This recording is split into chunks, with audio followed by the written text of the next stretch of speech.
Hello friends, BSc की special class में आप सभी लोगों का एक बार फिर से मोस्ट वेलकम है। और आज के इस वीडियो के अंदर हम अपलोड करेंगे जेनेटिक्स का थर्ड पार्ट। दोस्तों, पिछले फर्स्ट पार्ट के अंदर हमने डिस्कस किया हुआ है जेनेटिक्स के बेसिक कंसेप्ट या फिर जेनेटिक्स के अंदर यूज होने वाले कुछ बेसिक टर्म्स के बारे में। फिर उसके बाद सेकंड पार्ट में हमने डिस्कस किया मोनोहाइब्रिड क्रॉस के बारे में। और मोनोहाइब्रिड क्रॉस के बेस पर मेंडल ने दो लॉज दिए थे, law of dominance, law of segregation, जिसको हम ऑलरेडी कवर कर चुके हैं। और मोनोहाइब्रिड क्रॉस से रिलेटेड जितने भी न्यूमेरिकल्स हैं वो मैं पिछली वीडियो के अंदर कवर कर चुका हूं। आज के इस वीडियो के अंदर हम डिस्कस करेंगे डाई हाइब्रिड क्रॉस के बारे में। और डाई हाइब्रिड क्रॉस के बेस पर मेंडल ने अपना थर्ड लॉ दिया, लॉ ऑफ इंडिपेंडेंट असॉर्टमेंट, उसको भी आज हम डिस्कस करेंगे। तो आज के इस वीडियो के अंदर हम कवर करेंगे डाई हाइब्रिड क्रॉस और मेंडल के थर्ड लॉज के बारे में। तो चलिए स्टार्ट करते हैं। चलिए दोस्तों, हेडिंग डाल लीजिए डाई हाइब्रिड क्रॉस। मेंडल ने अपना third law, law of independent assortment, dihybrid cross के बेस पर दिया था। इसके अलावा मेंडल ने अपने दो नियम, law of dominance and law of segregation, monohybrid cross के बेस पर दिया था। दोस्तों, मोनोहाइब्रिड क्रॉस के अंदर मेंडल ने क्या किया था, उन्होंने प्लांट के एक कैरेक्टर के इनहेरिटेंस की स्टडी किया था। यानी कि उन्होंने पाइजम सेटिवम यानी कि मटर के पौधे पर उन्होंने क्या किया, मटर के दो पौधे लिए, एक लंबा था टेल और एक छोटा था ड्वार्फ। यानी कि कैरेक्टर एक है, हाइट का कैरेक्टर, प्लांट के हाइट का एक कैरेक्टर है, लेकिन उसके दो ट्रेट्स हैं। प्लांट लंबा भी हो सकता है, छोटा भी हो सकता है, यानी कि ड्वार्फ भी हो सकता है, टेल भी हो सकता है। तो उन्होंने वन कैरेक्टर के इनहेरिटेंस की स्टडी की थी, इसलिए उसको कहा जाता है मोनोहाइब्रिड क्रॉस। बट यहां पर हम पढ़ने वाले हैं dihybrid cross. Dihybrid cross के अंदर दो कैरेक्टर के इनहेरिटेंस की स्टडी की जाती है। ठीक है, तो आइए पढ़ते हैं इनहेरिटेंस का ये जो बेसिक टर्म्स हैं, होमोजाइगस, हेटेरोजाइगस, इनहेरिटेंस। इसके लिए आप फर्स्ट वीडियो देख लीजिए, आपका सारा सब कुछ क्लियर हो जाएगा। तो दोस्तों, डाई हाइब्रिड क्रॉस के अंदर क्या होता है, in a dihybrid cross the parents differing through two character. यहाँ पर मेंडल ने क्या किया था, दो पेरेंट्स के दो कैरेक्टर लिए थे। ठीक है, वो मैं ऑलरेडी आपको बता देता हूँ। एक तो उन्होंने क्या किया था, कलर लिया था। ठीक है, क्या लिया था उन्होंने, जो मटर का जो बीज है, जो सीड होता है, सीड कलर और सीड का शेप, दो कैरेक्टर हो गए। एक तो सीड का कलर, एक हो गया सीड का शेप। तो दोस्तों, ये जो सीड का शेप है वो दो तरीके का हो सकता है। एक तो वो राउंड यानी कि बिल्कुल गोल हो सकता है, एक रिंकल्ड यानी कि वो झुर्रीदार हो सकता है। तो ये तो उसके दो ट्रेट्स हो गए, समझ में आया। उसके अलावा मेंडल ने जो कलर लिए, जो सीड का कलर है वो भी दो तरीके का हो सकता है। ठीक है, तो उसके भी दो ट्रेट्स हैं कलर के। कौन कौन सा कलर, एक तो येलो कलर हो सकता है, एक ग्रीन कलर हो सकता है। तो इस तरीके से टू कैरेक्टर के इनहेरिटेंस की स्टडी की मेंडल ने डाई हाइब्रिड क्रॉस के अंदर। सो आप यहां पर नोट करेंगे, in a dihybrid cross the parent differing two characters, Mendel conducted a cross between a true breeding round yellow plants, जिसे हमने यहाँ पर रिप्रेजेंट किया है capital R capital R capital Y capital Y. Understand, with true breeding wrinkled green plant, small r and small y से इसको represent किया गया है। Round and wrinkled are the shape of seed. जो दोस्तों, ये जो राउंड और रिंकल्ड है, ये क्या है, शेप ऑफ सीड। शेप क्या है, ये एक कैरेक्टर है। और ये जो रिंकल्ड और राउंड, ये क्या है दोस्तों, ये दोनों ट्रेट्स हैं, इस कैरेक्टर के दो ट्रेट्स हैं। अब ये भी जैसे यहाँ पर मैं आपको समझा दूंगा, डोंट वरी। तो with true breeding wrinkled green, यहाँ पर हमने शेप की बात की, of the seed coat wears yellow and green colour. दोस्तों, इसमें जो शीड का येलो और ग्रीन कलर जो है, are colour of the seed coat, मतलब कि वो जो उसके शीड कोट का कलर है, वो येलो भी हो सकता है और ग्रीन भी हो सकता है। तो ये बात मैं ऑलरेडी बता चुका हूँ। तो डाई हाइब्रिड क्रॉस के अंदर हम बेसिकली जो हमें पता होना चाहिए वो क्या है, कि हम टू कैरेक्टर को लेकर के उसकी इनहेरिटेंस की स्टडी करते हैं, जिसके अंदर हमने दो कैरेक्टर लिया है, मेंडल ने लिया है, सीड शेप और सीड कलर। सीड्स का ये जो शेप है दोस्तों, ये दो तरीके से हो सकता है, एक राउंड और एक रिंकल्ड, यानी कि एक गोल और एक झुर्रीदार। अब यहाँ पर इसमें जो दोस्तों राउंड है, यानी कि बिल्कुल जो गोल सीड है वो डोमिनेंट है, और जो यहाँ पर रिंकल्ड है वो रिसेसिव है। डोमिनेंट और रिसेसिव का मतलब मैं आपको बता चुका हूँ। जो एक्सप्रेस होता है, जो दिखाई पड़ता है, उसको हम बोलते हैं डोमिनेंट, और जो दब जाता है उसको हम बोलते हैं रिसेसिव। जो यहाँ पर सप्रेस हो जाता है, जो करेक्टर सप्रेस हो जाता है इसकी प्रेजेंटेशन में, डोमिनेंट की प्रेजेंटेशन में, उसको हम क्या बोलते हैं, उसको हम बोलते हैं रिसेसिव करेक्टर। सीड कलर के अंदर हम, अब यहाँ पर जो दूसरा जो करेक्टर है वो है सीड कलर। सीड कलर के अंदर हम क्या देखते हैं, इसमें जो है दो कलर हो सकते हैं, एक येलो और एक ग्रीन। दोस्तों ये जो येलो कलर है वो डोमिनेंट है, ग्रीन कलर जो है वो रिसेसिव है, ठीक है। तो अब यहाँ पर मैं एक मेन चीज़ बताता हूँ जो कि बहुत बहुत बहुत ज़्यादा इंपॉर्टेंट है, और वहीं पर स्टूडेंट अगर इस चीज़ को ना समझे तो आपको ये पूरी जो स्क्वायर पुनेट स्क्वायर है इसके अंदर जो भी हम यहाँ पर भरने वाले हैं जीनोटाइप जो भी भरेंगे वो आपको समझ में नहीं आ पाएगा। इसलिए ज़रूरी है कि सबसे पहले यहाँ पर जो मैं बताने वाला हूँ उस पर फोकस कर लो एक बार, सिर्फ एक बार। दोस्तों ये जो राउंड है उसको हमने कैपिटल आर से रिप्रेजेंट किया है। दैट मीन्स ये जो कैपिटल आर है ये बहुत कुछ रिप्रेजेंट करता है, यानी कि ये डोमिनेंट है, ये एक्सप्रेस होगा, ठीक है। अगर सपोज करो कैपिटल आर और स्मॉल आर की लड़ाई बजेगी, यानी कि करेक्टर एक्सप्रेशन में लड़ाई बजेगी कि भाई कौन एक्सप्रेस होगा, क्योंकि एक्सप्रेस तो एक ही चीज़ होगी। तो इन दोनों में अगर लड़ाई हुई तो कौन ज़्यादा एक्सप्रेस होगा, जो डोमिनेंट होगा। तो डोमिनेंट कौन है, कैपिटल आर। ये चीज़ ध्यान रखना, ये चीज़ अगर यहाँ पर आएगी तो भी आपको समझना होगा कि कौन एक्सप्रेस होगा, ये आप खुद डिसाइड कर लेंगे अगर आपको पता चल जाएगा। क्योंकि देखो जो कैपिटल वर्ड में जो लिखा गया है जेनेटिक्स के अंदर वो डोमिनेंट रहता है हमेशा, डोमिनेंट की पहचान ही है कैपिटल आर, ठीक है।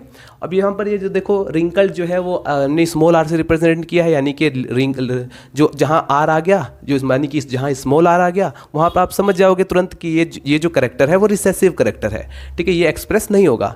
जस्ट इसी तरीके से ये जो सीड कलर है, अगर कैपिटल वाई आपको दिखाई दे तो आप समझ जाना कि वहाँ पर डोमिनेंट येलो कलर दिखाई देगा, जो सीड है वो येलो कलर होगा, ठीक है। क्योंकि यहाँ पर दो ही कलर हो सकते हैं, दो ही करेक्टर है, यानी कि जैसे ये हमारे पास सीड कलर एक करेक्टर है, ये दो ट्रेट्स हैं। इन दोनों ट्रेट्स में से कौन दिखाई देगा, ये कॉन्ट्रास्टिंग ट्रेट्स हैं, यानी कि विपरीत ट्रेट्स हैं, एक येलो है तो एक ग्रीन है। तो दोस्तों यहाँ पर ये जो येलो है वो आपको कैपिटल में लिखा हुआ है, यानी कि आप समझ गए हैं कि ये जो येलो है वो डोमिनेंट है, और ग्रीन का जो स्मॉल वाई रहेगा वो रिसेसिव रहेगा, यानी कि दब जाएगा। तो आइए स्टार्ट करते हैं। दोस्तों यहाँ पर आप देखेंगे ये है हमारे पास येलो राउंड, ठीक है, येलो और राउंड, और यहाँ पर हमने लिया रिंकल्ड एंड ग्रीन, यानी कि आप कह सकते हैं कि ये पेरेंट्स हैं, ठीक है, प्योर पेरेंट्स, ठीक है। जैसे कि मैं ऑलरेडी बता चुका हूँ कि breeding round yellow plants, pure true. तो देखो इसको हमने रिप्रेजेंट किया है capital R small r, small capital Y से, ठीक है। दोनों है जो है यहाँ पर कैपिटल है। राउंड येलो को रिप्रेजेंट करने के लिए हमने capital R capital Y capital I, और रिंकल्ड ग्रीन को रिप्रेजेंट करने के लिए हमने small r small y and small y. ये हमारे हो गए पेरेंट्स। अब हमको क्या करना है, हमें इसका गैमेट्स बनाना है, जैसे हमने मोनोहाइब्रिड क्रॉस के अंदर किया था। तो गैमेट्स कैसे बनाएंगे, एक तो इसमें से आप कैपिटल आर ले लीजिए, एक इसमें से आप कैपिटल वाई ले लीजिए, एक इसमें से कैपिटल स्मॉल आर ले लीजिए, एक इसमें से स्मॉल वाई ले लीजिए। अब यहाँ पर जैसे ही आप इनके बीच क्रॉस कराएंगे तो आपको यानी कि फर्स्ट फिलियर जनरेशन के अंदर आपको ये हमें, अब ये जो क्या बन जाएगा, ये तो होमोजाइगस था, ये दोनों के दोनों होमोजाइगस थे, बट यहाँ पर ये हेट्रोजाइगस बन जाएंगे, हेट्रोजाइगस पेयर्स ऑफ अलील्स आपको दिखाई देंगे। लेकिन अब यहाँ पर क्वेश्चंस एक उठता है जो कि बहुत ही ज़्यादा इंपॉर्टेंट है, जो कि आपकी जो मेंटल एबिलिटी है उसको बताएगा, आप खुद सोचकर बताना। दोस्तों इसे हमने राउंड येलो क्यों लिखा, जबकि यहाँ पर हमने देखा है कि दो करेक्टर हैं भाई, यहाँ पर हमारे पास येलो भी है और राउंड भी है, ठीक है, एक मतलब कि येलो राउंड, ठीक है, इतनी बात क्लियर। और यहाँ पर रिंकल्ड ग्रीन, तो दोस्तों यहाँ पर रिंकल्ड ग्रीन भी तो आ सकता था, यहाँ पर हमने ये येलो राउंड क्यों लिखा। अब यहाँ पर ये रीज़न यह है कि ये जो कैपिटल आर है, यहाँ पर देखो कैपिटल आर जो कि यहाँ पर राउंड को रिप्रेजेंट करता है, तो इस एक चीज़ फिक्स हो चुकी है कि स्मॉल आर और कैपिटल आर, स्मॉल आर जो है वो रिंकल्ड को रिप्रेजेंट कर रहा है। तो मैंने आपको कहा रिंकल्ड जो है वो रिसेसिव रहेगा, यानी कि दब जाएगा, और जो कैपिटल आर है वो डोमिनेंट कर जाएगा, यानी कि वो एक्सप्रेस हो जाएगा। तो इसीलिए यहाँ पर हमने इन दोनों में अगर लड़ाई होगी तो कौन सा करेक्टर एक्सप्रेस होगा, जो कैपिटल में लिखा हुआ है, यानी कि आर, यानी कि राउंड, तो राउंड यहाँ पर होगा। अब बढ़ी लड़ाई रंग के लिए, रंग के लिए मतलब कलर के लिए, भाई सीड का कलर क्या होना चाहिए। एक तो चीज़ हमने पहचान लिया कि सीड का शेप जो है वो राउंड हो गया, क्योंकि कैपिटल आर जो है वो डोमिनेंट कर गया, ठीक है। तो अब देखो यहाँ पर क्या होता है, इस capital Y and small y में हुई भिड़त हुई इन दोनों में करेक्टर को एक्सप्रेस करने के लिए। तो आप जानते हैं अच्छी तरीके से जो कैपिटल वाई है, यानी कि यहाँ पर वो येलो रिप्रेजेंट कर रहा है, इसीलिए यहाँ पर ये येलो आया, ठीक है, क्योंकि स्मॉल वाई जो है वो रिसेसिव करेक्टर है। तो इसीलिए हमने टोटली दोनों में जब लड़ाई हुई तो दोनों अपना एक्सप्रेस करके यहाँ पर राउंड येलो हमारे पास फर्स्ट फिलियल जनरेशन के अंदर हमें येलो राउंड हमें प्लांट प्राप्त हुए, यानी कि जो सीड मिले हमको वो येलो राउंड मिले। बात एकदम क्लियर हो गई। अब आगे बढ़ते हैं। तो दोस्तों फाइनली ये जो हमारे पास फर्स्ट फिलियल जनरेशन के अंदर राउंड येलो कलर के जो प्लांट्स मिले, जो सीड्स मिले, अब इनकी हमने क्या कराएंगे, सेल्फिंग। यानी ठीक है, अब यहाँ पर हम क्या कराएंगे, इनकी सेल्फिंग, यानी कि एक ही जैसे जो प्लांट है, ठीक है, इसके दो प्लांट के बीच हमने क्या किया, सेल्फिंग। देखो ये हमने इसका जीनोटाइप देखो इससे मिल रहा है, इसका जीनोटाइप इससे मिल रहा है, यानी कि हमने यहाँ पर क्या किया, सेल्फिंग करा दी। सेल्फिंग मतलब समझ रहे हैं, मतलब कि सेल्फ पोलिनेशन या फिर आप कहें सेल्फ ब्रीडिंग, यानी कि एक ही तरह के प्लांट के बीच, ये क्या हेट्रोजाइगस, दोनों हेट्रोजाइगस प्लांट के बीच हमने क्या किया, क्रॉस किया। तो दोस्तों क्रॉस करने के बाद सबसे पहले क्रॉस करने के लिए आपको क्या करना होगा, गैमेट्स का फॉर्मेशन करना होगा। तो दोस्तों इससे कैसे गैमेट्स बनेगा, इससे 4 तरह के गैमेट्स हमें प्राप्त होंगे, इससे भी 4 तरह के गैमेट्स हमको प्राप्त होंगे। कैसे होंगे, चलो देखते हैं। ये कैपिटल आर है, सबसे पहले ये कैपिटल आर इस कैपिटल वाई से आकर के भिड़त होगी इसकी, ठीक है, जैसे कि यहाँ पर आप देख सकते हैं ये इसके साथ जो है गैमेट्स बनाएगा। तो ये कैपिटल आर कैपिटल वाई ये आ गया हमारे सामने। अब ये जो कैपिटल आर है अभी इस स्मॉल आई से भी, इस वाई से भी जाकर के यहाँ पर गैमेट्स का फॉर्मेशन इससे फ्यूज करेगा। तो ये देख सकते हैं कैपिटल आर स्मॉल आई। फिर से अब इसके बाद आप इसकी इससे कराएंगे और इससे क्रॉस कराएंगे, तो इस तरीके से हमारे पास चारों के चारों गैमेट्स मिलेंगे। तो आई होप आपको समझ में आ गया होगा कि ये गैमेट्स कैसे मिले हमें चारों के चारों, ठीक है। तो अब इन चारों के चारों गैमेट्स को जस्ट लाइक यहाँ पर भी ऐसे ही हुआ। अब हम क्या करेंगे, इन चारों गैमेट्स को एक को हम पुनेट स्क्वायर में इस तरफ रख देंगे और एक को ऊपर की तरफ, एक को साइड में, एक को ऊपर की तरफ। अब आपको यहाँ पर क्रॉस अच्छे से समझना होगा, ठीक है। यहाँ पर कौन एक्सप्रेस करेगा, कौन दिखाई देगा, कौन नहीं दिखाई देगा, और कैसे हम निकालेंगे फिनोटाइप जीनोटाइप रेशियो कैसे निकालेंगे, तो उसी तरह से हमें देखना है। चलिए देखते हैं दोस्तों। जैसे कि आप यहाँ पर देखेंगे ये है हमारे पास कैपिटल आर और ये हमारे पास कैपिटल आर, ये है हमारे पास कैपिटल वाई, ये हमारे पास कैपिटल वाई। तो यहाँ पर आप क्या लिखेंगे, capital R capital R capital Y, ठीक है, यहाँ पर आ जाएगा। उसके बाद आप फिर देखेंगे ये कैपिटल आर, ये कैपिटल आर, यानी कि हमें इस गैमेट से इन चारों गैमेट से फ्यूज़न कराना होगा। फिर उसके बाद इस गैमेट्स का इन चारों गैमेट से फ्यूज़न कराना होगा। इस तरीके से पूरे 16 डब्बे हमें मिलेंगे, ठीक है। पूरे कितने खाने बने हैं स्क्वायर, पुनेट स्क्वायर के अंदर 16। तो इसको हम फटाफट भर लेते हैं।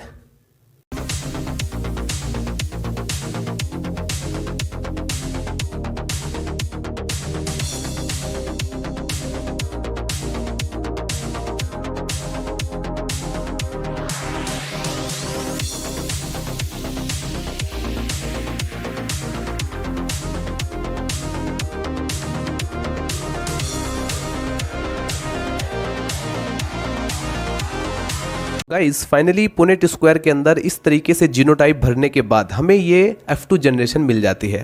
दोस्तों ये जो मोस्टली स्टूडेंट मिस्टेक क्या करते हैं एग्जाम पेपर में, वो भी मैं आपको बता देता हूँ। वो इस जीनोटाइप भरने में प्रॉब्लम करते हैं, उनको ये समझ में नहीं आता। जैसे फॉर एग्जांपल हम स्मॉल आर और कैपिटल आर इन दोनों के बीच पहले क्रॉस करा रहे हैं, तो वो सोचते हैं कि हमें पहले लिखे कौन सा। तो हमेशा ध्यान रखना, पहले आपको उसी को लिखना है जो कि डोमिनेंट है, यानी कि कैपिटल आर को लिखना होगा, ठीक है। जब भी कोई स्मॉल चीज़ किसी बड़ी चीज़ यानी कि कैपिटल चीज़ से स्मॉल लेटर कैपिटल लेटर से भिड़ेगा तो कैपिटल लेटर पहले लिखा जाएगा क्योंकि वो डोमिनेंट है। तो इस तरीके से आपको अरेंज करना है, इस तरीके से आपको भरना है। आप कहीं पर भी देख लो, जैसे मैं यहाँ पर देख लेता हूँ, ये हमने स्मॉल आर लिया हुआ है, ये हमने कैपिटल आर लिया हुआ है। इसका इससे जैसे ही क्रॉस कराएंगे तो यहाँ पर सबसे पहले कैपिटल आर लिखा जाएगा, फिर स्मॉल आर।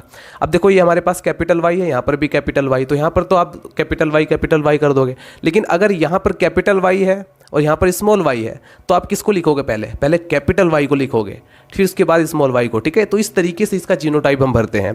तो दोस्तों अब हम देखते हैं इसका फिनोटिपिक रेशियो, यानी कि लक्षण प्रारूप। फिनोटिपिक क्या होता है, जो कि हमें दिखाई पड़ता है, एक्सप्रेस होता है। जैसे कि मैं यहाँ पर देखते हैं फिनोटिपिक के अंदर 16 सीड हमको प्राप्त हुए। 16 में से कितने राउंड येलो हैं, कितने राउंड ग्रीन हैं, कितने रिंकल्ड हैं, ठीक है, कितने रिंकल्ड येलो, कितने रिंकल्ड ग्रीन। तो देखो सबसे पहले 9 ऐसे बीज हमें मिले, यानी कि F2 जनरेशन के अंदर 9 सीड्स ऐसे मिले जो कि राउंड येलो है, ठीक है। ये जो मैंने रेड कलर में यहाँ पर रिप्रेजेंट किया है डॉट में, ये समझ लीजिए कि ये जो है राउंड येलो है। देखो एक बार फिर से थोड़ा समझाता हूँ। जैसे यहाँ पर राउंड येलो हमने लिया था तो उसमें कैपिटल आर कैपिटल वाई। मैंने आपको क्या बताया था, जहाँ भी कैपिटल आर आएगा मतलब कि राउंड वाला जो करेक्टर है वो डोमिनेट कर जाएगा। तो देखो जहाँ पर भी देखो, यहाँ पर देखो कैपिटल आर है, यानी कि राउंड वाला करेक्टर यहाँ पर डोमिनेंट है। यहाँ पर रिंकल्ड है क्योंकि यहाँ पर देखो कैपिटल आर है नहीं, कैपिटल आर एब्सेंट है, तो इसका मतलब यहाँ पर जो है रिंकल्ड वाला जो करेक्टर है वो डोमिनेंट रहेगा, ठीक है। तो इस बेस पर यहाँ पर देखो 9 ऐसे सीड हमको मिले, 9 बीज मटर के ऐसे हमको मिले जो कि राउंड येलो है, यानी कि गोल और येलो कलर के। राउंड हमें ग्रीन प्राप्त हुए, जैसे कि यहाँ पर देख सकते हैं, ये मैंने ग्रीन कलर को इस तरीके से 3 ऐसे हमें बीज मिले जो कि राउंड है, यानी कि गोल है और ग्रीन कलर में है। करेक्ट। ग्रीन कलर कैसे अपीयर होगा?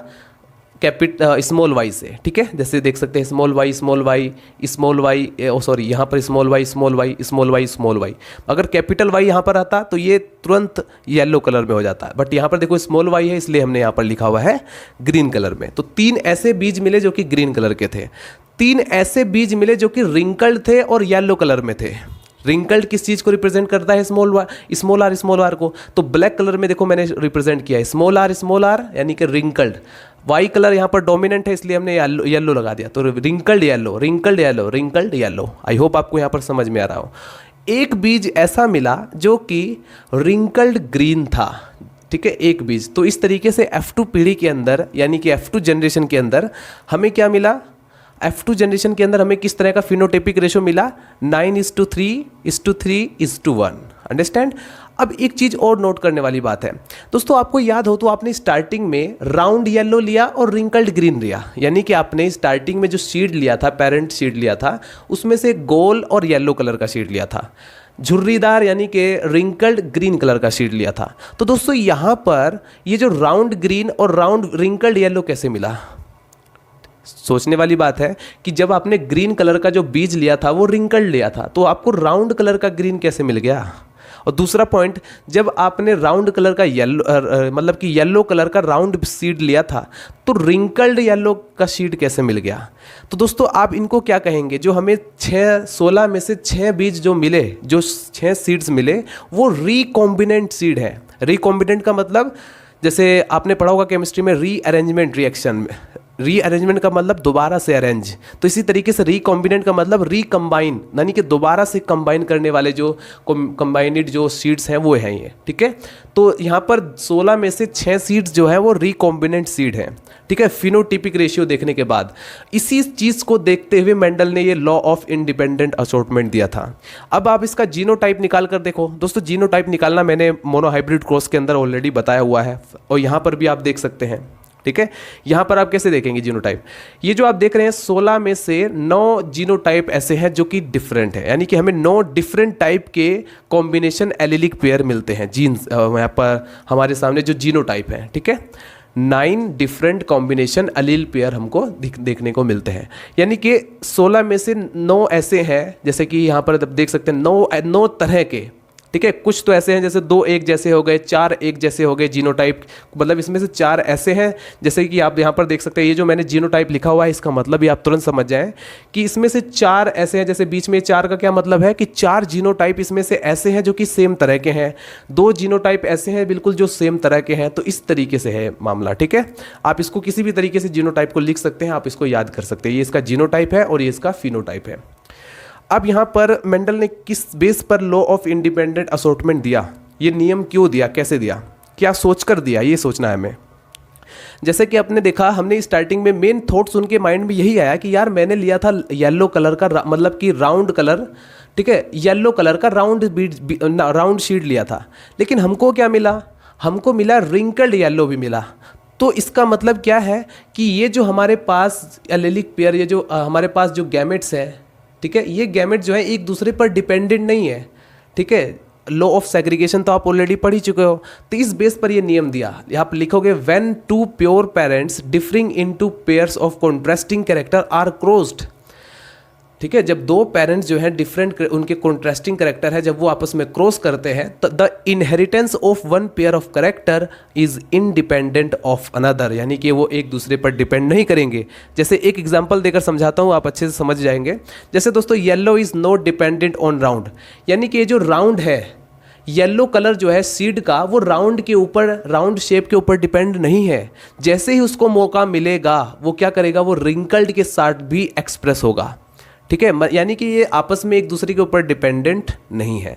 इसी तरीके से ये जो हमने लिया था स्टार्टिंग में रिंकल्ड ग्रीन, लेकिन जैसे ही इस ग्रीन कलर को राउंड के साथ आने का मौका मिला तो देखो यहाँ पर आप 3 ऐसे हमारे पास सीड प्राप्त हुए जो कि राउंड ग्रीन है, यानी कि ये जो शेप होता है रिंकल्ड, ये ज़रूरी नहीं है कि डिपेंड करता है कि ग्रीन कलर पर ही डिपेंड करे, या फिर ग्रीन कलर ज़रूरी नहीं है कि ये रिंकल्ड शेप पर डिपेंड करे। ये इसको जैसे ही मौका मिलेगा ये राउंड पर जाएगा, और इसको जैसे ही मौका मिलेगा ये रिंकल्ड पर जाएगा। ठीक है, तो ये एक दूसरे के पर डिपेंड नहीं होते। ठीक है, अब यहाँ पर इस सोचने वाली ये भी बात है कि दोस्तों ये जो लॉ ऑफ इंडिपेंडेंट असॉर्टमेंट नियम जो दिया गया था मेंडल के द्वारा, ये मतलब यूनिवर्सल एक्सेप्टेबल नहीं है। यानी कि तीनों नियम्स में हमने पढ़े, जिसमें से सिर्फ एक नियम यूनिवर्सल एक्सेप्टेबल है, वो है लॉ ऑफ सेग्रीगेशन। ये किसी तरीके से क्वेश्चन पूछा जा सकता है, एमसीक्यूज बेस पर भी पूछा जा सकता है, इसलिए आप नोट कर लें। तो लास्ट वाला जो नियम, तीसरा नियम लॉ ऑफ इंडिपेंडेंट असॉर्टमेंट, ये जो है यूनिवर्सल एक्सेप्टेबल नहीं है। इसका रीज़न यह है कि दोस्तों कई सारे ऐसे जीन्स हैं, ठीक है, जिसमें एक टॉपिक आता है लिंकेज। ठीक है, लिंकेज के अंदर क्या होता है कि दो जीन्स एक साथ एंट्री करते हैं, यानी कि जहाँ भी जाएंगे एक साथ जाएंगे, तो उस कंडीशन में वो एक दूसरे के ऊपर डिपेंडेंट है। तो यहाँ पर हमने देखा इंडिपेंडेंट था, तो मटर के केस में तो आपने अच्छे से समझा दिया कि हाँ भाई यहाँ पर इंडिपेंडेंट है, तो इस चीज़ को तो हम मान लेंगे, लेकिन हर जगह नहीं होता। तो इसलिए यूनिवर्सल एक्सेप्टेबल मॉडल यानी कि यूनिवर्सल एक्सेप्टेबल जो नियम है वो नहीं है। ठीक है, आप इसको यूनिवर्सली एक्सेप्टेबल नहीं कह सकते, क्योंकि लिंकेज एक ऐसा टॉपिक है, इसको हम पढ़ेंगे अच्छे से डिटेल में, ये भी आपके बीएससी के अंदर ही आएगा। तो इसमें जो होता है लिंकेज के अंदर दो एलिलिक पेयर या फिर आप कहेंगे दो जीन्स एक साथ जहाँ भी जाएंगे एक साथ जाते हैं, एक साथ एंट्री करते हैं, तो ऐसे में तो भाई वो एक दूसरे के ऊपर डिपेंडेंट हो जाएंगे ना। तो ये है डाई हाइब्रिड क्रॉस, और इस पर लॉन्ग क्वेश्चन 7.5 नंबर में एग्जाम पेपर में पूछा जाता है। ठीक है, बीएससी की बात कर रहा हूँ मैं, बीएससी की, और जूलॉजी का 3rd सेमेस्टर आपका जेनेटिक्स के अंदर। तो गाइज़ आई होप आपको ये वीडियो पसंद आया हो। अगर आपको कुछ प्रॉब्लम आई हो तो प्लीज़ कमेंट करें, कमेंट में आपको रिप्लाई मिल जाएगा। सो मिलते हैं नेक्स्ट वीडियो में, बाय बाय, टाटा।